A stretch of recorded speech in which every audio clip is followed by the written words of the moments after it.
Кызарып бышып жер жемиштердин бир нече түрү сатыкка чыкты. Андыктан эл жер жемиштерди ар кайсы жерден сатып алып, аны таза жуубай жегендер да жок эмес. Мындай учурда микробдор ашказанга кирип, ич-өткөк оорулары күчөйт. Аталган дарт менен кайрылгандардын көпчүлүк бөлүгүн жаш балдар түзөт.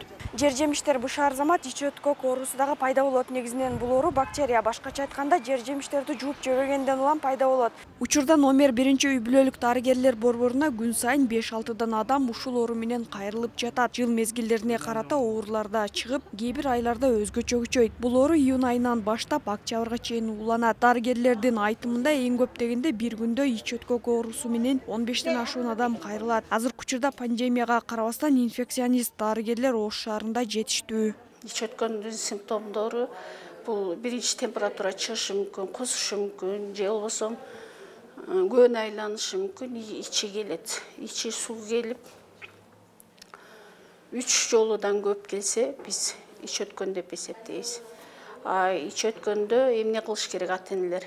Биринчи очередь врачка кайрылыш керек. Бул ооруну алдын алуу үчүн биринчиден эң жөнөкөй санитардык гигиеналык норманы сактоо кажет. Колду, жер жемиштерди таза жууп, балдар ойноп келгенден кийин жана тамактанаар алдында сөзсүз түрдө колду жууп турса, аталган оору менен көп оорубайт. Мен ата-энелерге айтып кетер элем, азыркы чыгып аткан, биринчи чыккан дарбыздарды бербей турса да, себеби анын составында азыр алар өзүнүн жетип чоңойгон эмес, анын селитралары бар. Ал сөзсүз балдардын ич-өткөнүнө, ооруганына алып келет, отравление кылыпчы. Ошого бизде өзүбүздө пышып калган мезгилде жетире берсин, пожалуйста.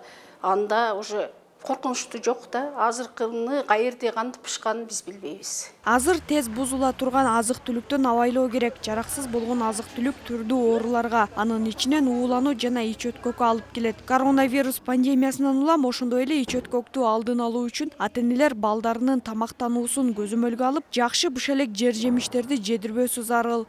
Зиягүл Болот кызы, Кудайберди Дыйканов, ТМЖ жаңылыктары.